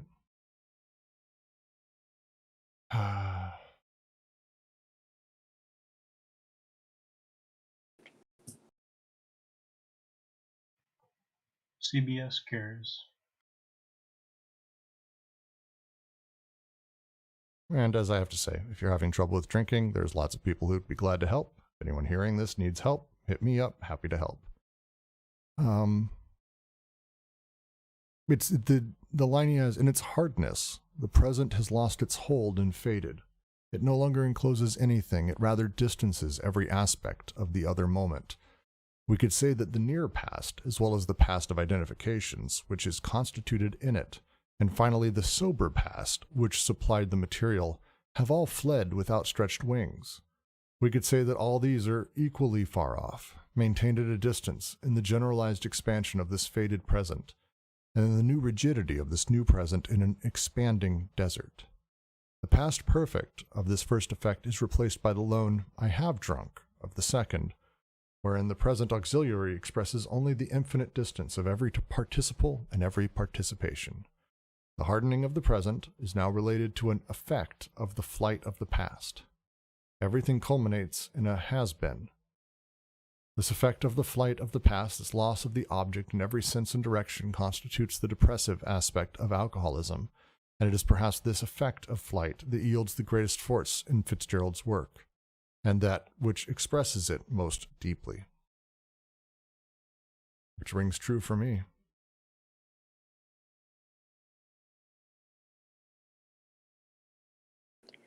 If it, I would like to ask one question. Like it's about what only simple kind of like a term. on the same page 158, like the beginning of the paragraph of the alcoholism, 1, 2, 3, fourth line, there is in the Proustian manner. Is there anybody who exactly knows what the Proustian manner is? It gives me thank you. So this is a reference to Proust, specifically the author, and the way that Proust we talked about earlier. But if you haven't read Proust and Zines at some point, I'd recommend doing so. Phenomenally interesting book. Proust specifically wrote, and I think Ben or Jack can probably give a better summary than me, but the way Proust talked through memories in his writing is not so much, this is what he's talking about here. It's that you get to live in two moments at once, but inside of Proust, you are doing that, but that's a little different. You're kind of moving between them. Is that fair, Ben? I know you've more recently read Proust and Zines than me.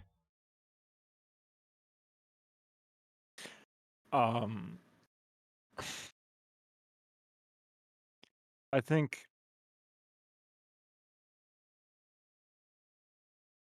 I don't want to say anything because I'm not sure if what I'm going to say is Proust or if it's Bergson, because I've just been talking about Bergson and memory like for the last several weeks. That's fair. That's kind of,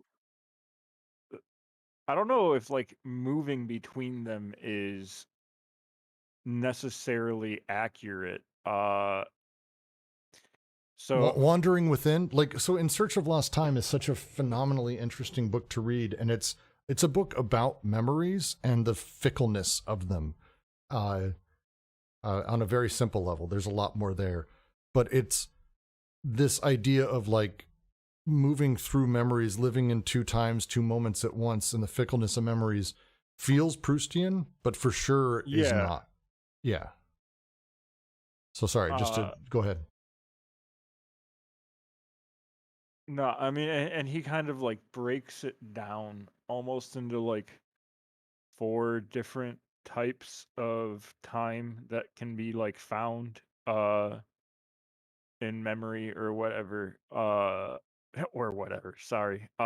And like he only considers like the last kind, like true time regained, or like true memory, which is detached from like objects and whatever. So when he talks about like even the episode of the Madeline and contrasting that to like the episode on the train, right? So in the episode of the Madeline, the author has like a huge wave of, I guess you could call it nostalgia or something, when he eats a specific type of cookie in a specific way, and he struggles very heavily to recall what is actually happening, and then all of a sudden, like, the entirety of the town that he spent his childhood summers in with his extended family is like brought back to him in its fullness and richness. And then on the episode in the train, he like fails to do that, and he can't reach the memory that is being called on. But he considers both of those to be like failures of memory, because they're memories like of tied to a thing being recalled by another like real thing, and he only considers like ethereal and detached things recalling other ethereal and detached things to be like the true kind of like time regained in that sense. So what Brooks said, the book is then Proust and Zines, like what Deleuze wrote, right? It's a book on how meaning is sort of generated within like, I mean, obviously it's In Search of Lost Time. Like, it's ultimately it's about In Search of Lost Time. Like, it's not just about Proust and Zines, but Proust and Zines is about In Search of Lost Time at a big level. Yeah, actually, I think I read before, but kind of like what kind of memory, just like, just gone. And then so what Ben maybe right Ben said is like a kind of synthesis of time, like 3 kind of synthesis. I can't remember what they are exactly. That's a good way to put it. It's a synthesis of time versus here, and he's being very specific, is with alcoholism, you live in two times, two moments at once, but not like how Proust does it. This is, with alcoholism, you're playing with the present wrapped around the past. So this present is deeply hardened. You're able to be deeply within the moment, but also basically stuck and looking at the past in the distance and being able to have that separation from it. Okay, then reference is that one. Okay, thank you so much. For sure. I think that's a good explanation. Anyone else?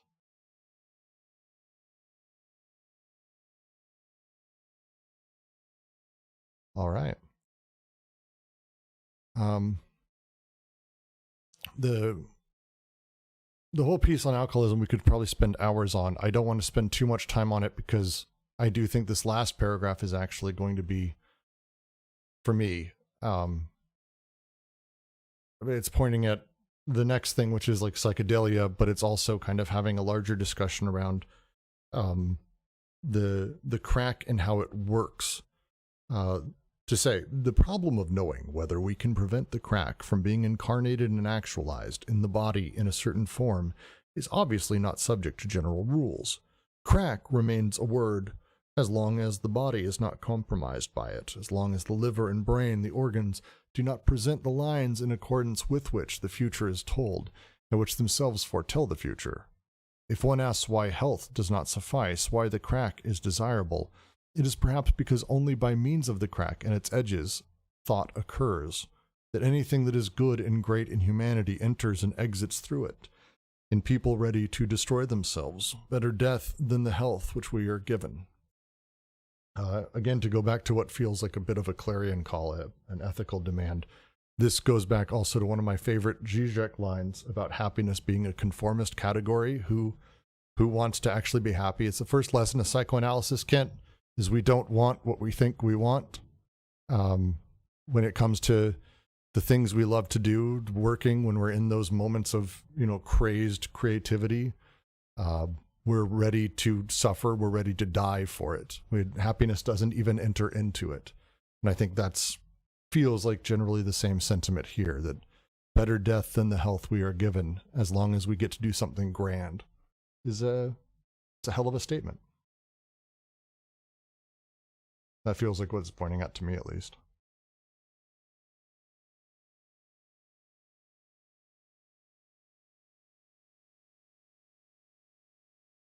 But there's a line he draws here, and it's the thing I think is really interesting and worth mentioning and talking about, is the line between health and great health.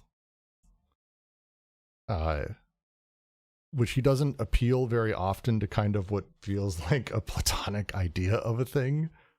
This feels like it to me, that we should be going there. The crack is nothing if it does not compromise the body, but it does not cease being and having value when it intertwines its line with the others inside the body. We cannot foresee. We must take risks and endure the longest possible time.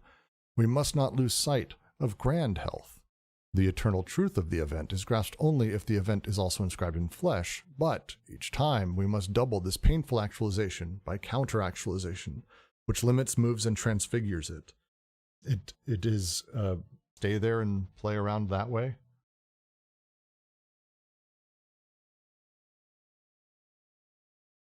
Yeah, live on the edge without going over it, burn bright enough to not burn out. How do we stay on that edge? Continue to chase the dragon forever? I mean, Deleuze doesn't often appeal to such things, but the great health as a concept is fascinating to me.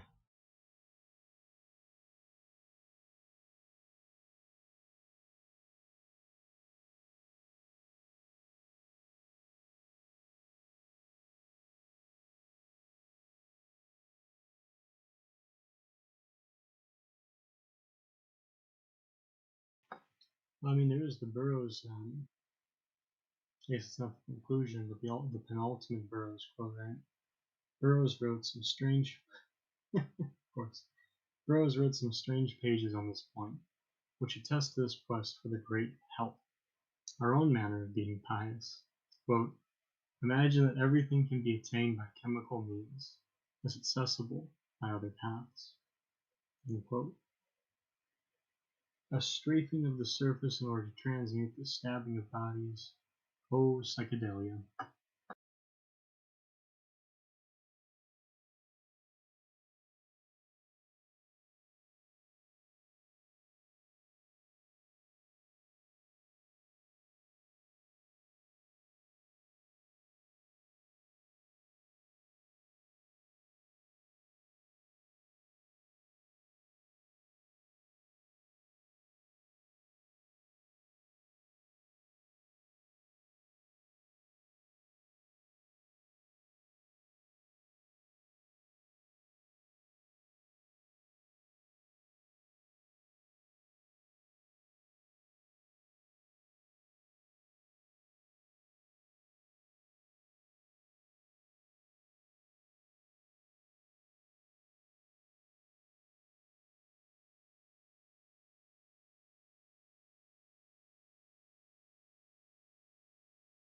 This idea of double actualization of the counter actualization is this a reference to also similar to Nietzsche's idea of overcoming?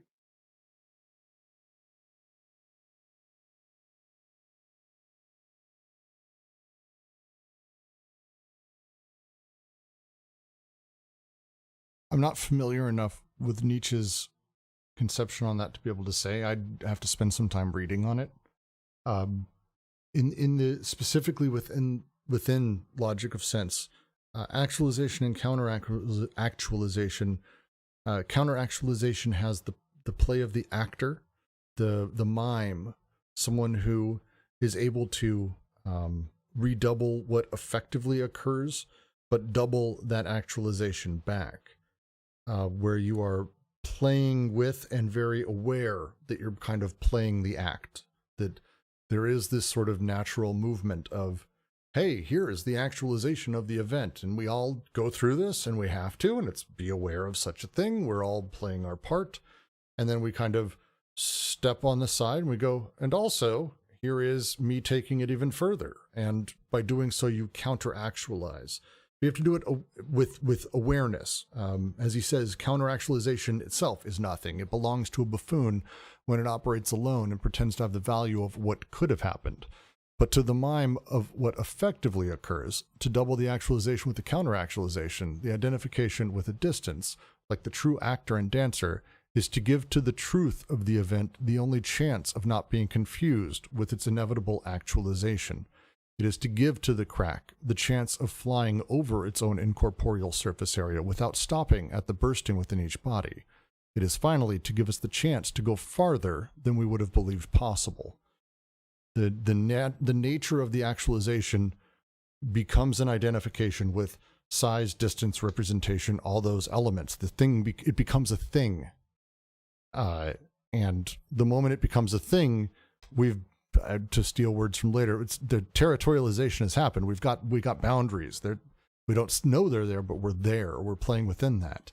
If we're able to really see what happened and able to play with it, sort of this counter-actualization is a doubling. It's playing within it and making sure that people see, I don't want to say the nonsense of such a thing, but it plays with that pretty cleanly, so that way it doesn't actualize in bodies, which is the part I think that he more is fighting against. It feels like.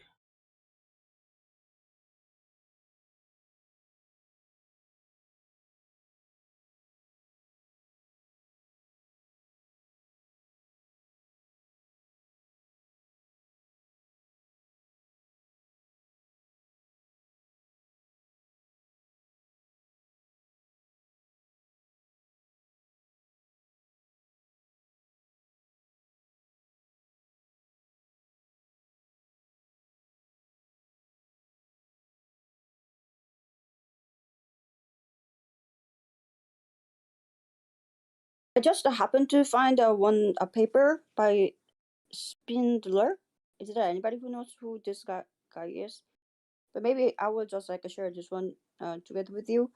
But anyways, this guy this person connected crack in French like a fêlure with a line of light. linear to fit. So as a kind of, I just like read the first part, and as I kind of like I told before, it's kind of he seemed to try like to connect it to the idea cracks is like some kind of deterioration, like something in the porcelain. As you know, like the title of the series is porcelain and the volcano. I think that's really interesting point, metaphor, whatever. So in terms of porcelain, if it has cracks or crack whatever on the surface, um, like in reality, the value of porcelain definitely like maybe be down, going down, but Deleuze is trying to put a new kind of a meaning on it. Maybe if you read this one, maybe you can get better interpretation about this one. I will share it with you.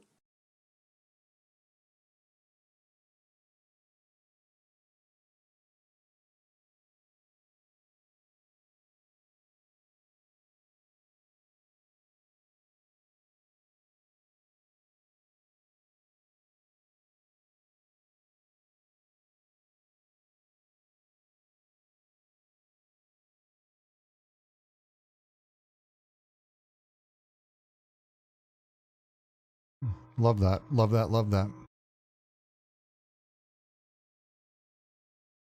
All right. Any last questions, notes, anything as we sort of finish out through the 2 hours? This is a tough one.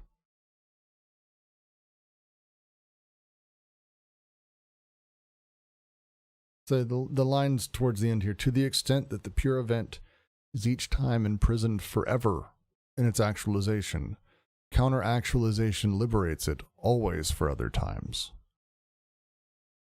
The counter-actualization being that revelatory act.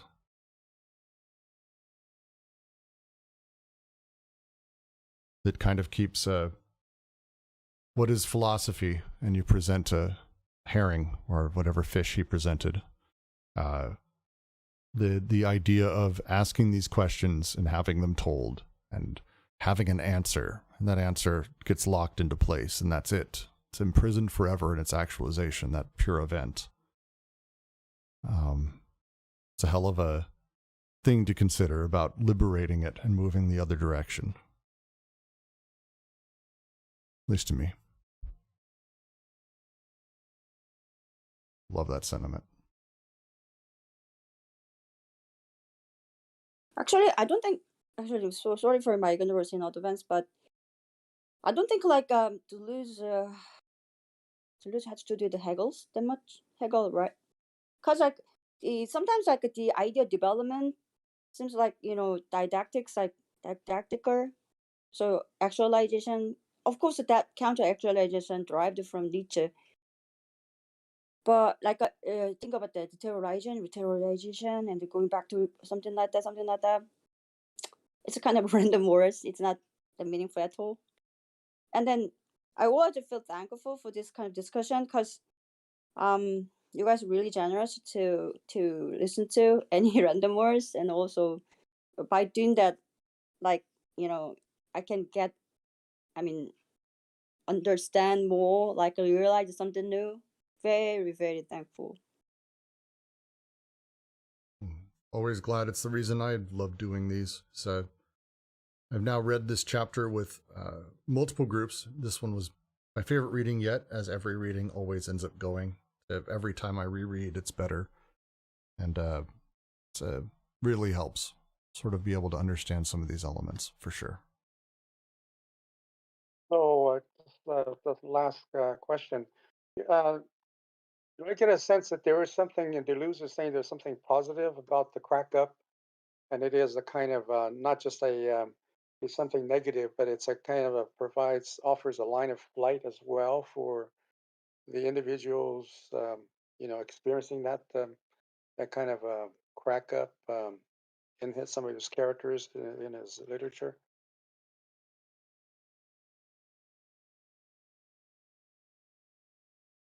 I'll let someone else answer that first. Could you repeat the question? What's that? I missed the question. Could you repeat Oh it? yeah, I was asking if our conclusion can be that Deleuze is describing the crack up as a kind of positive, um, something positive that characters in the Fitzgerald's novels experience that is kind of like not leading them to their demise, but also a kind of offering a line of flight for the characters, or could a possibility of a line of flight. Um,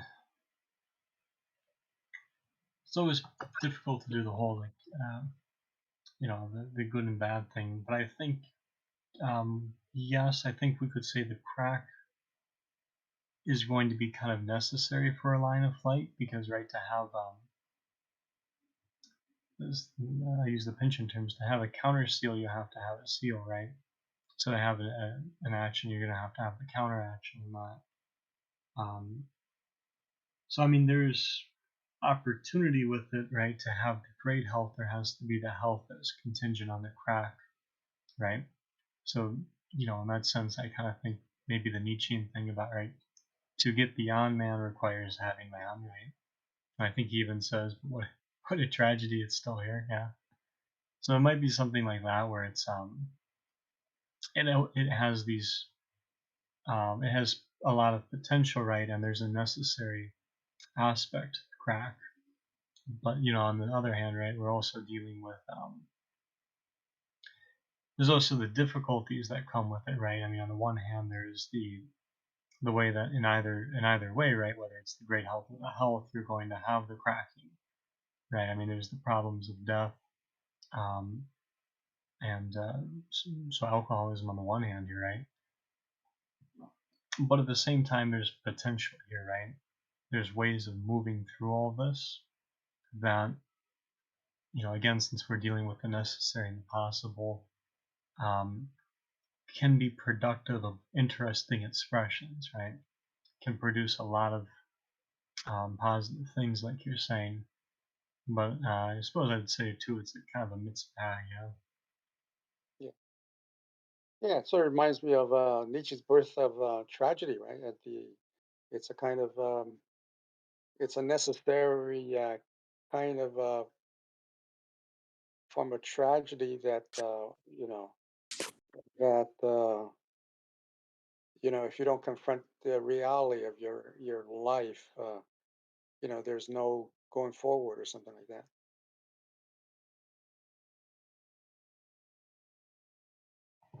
Yeah. So one of the passages in here that sticks out to me with that is so he's talking about the way Fitzgerald's characters don't don't really drink in an obvious way, right? I mean, they do have a slight drinking party in Great Gatsby, but it's it's pretty immaterial as far as I think the alcohol goes. And even Nick says in the beginning, I've only been drunk twice. Once when I was in college, and once the first night I went to Gatsby's, right? Um, so it's interesting to see this occurrence of alcoholism, and yet at the same time, like almost a sobriety. But Deleuze will write, take for instance, yes, I should read it. Fitzgerald, for example, experiences money as an quote, I have been rich, end quote, which separates him from the moment at which he was not yet rich, from the moment at which he became rich, and from the identifications with the so-called true rich to which he used to apply himself. Take, for instance, Gatsby's great love scene. At the very moment he loves and is loved, Gatsby, in his quote, stupefying sentimentality, end quote, behaves as if intoxicated. He hardens this present with all of his might and wishes to bring it to enclose the most tender identification, namely, that with the past perfect in which we would have been loved absolutely. The use of we there is very interesting. We would have been loved absolutely, exclusively, and without rival by the same woman. 5 years absence, like 10 years drunkenness. It is at this summit of identification, Fitzgerald said of it, that it was equivalent, quote, to the death of all realization, end quote. That Gatsby breaks like a glass, that he loses everything, his recent love, his old love, and his fantastic love. What gives alcoholism an exemplary value, however, among all these events of the same type, is that alcohol is at once love and the loss of love, money and the loss of money, the native land and its loss. It is at once object, loss of object, and the law governing the loss, within an orchestrated process of demolition, the so-called of course.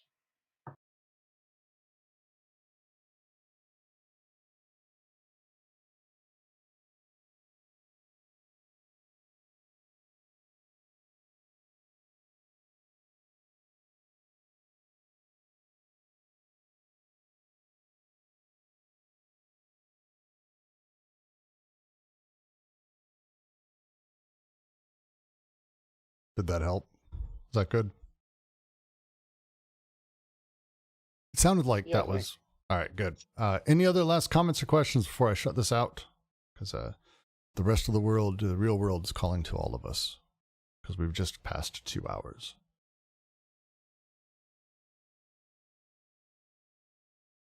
All right.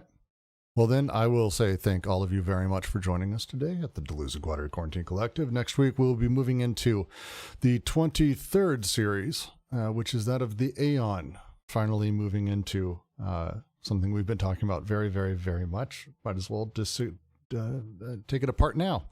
So we'll be moving into that. Look forward to it.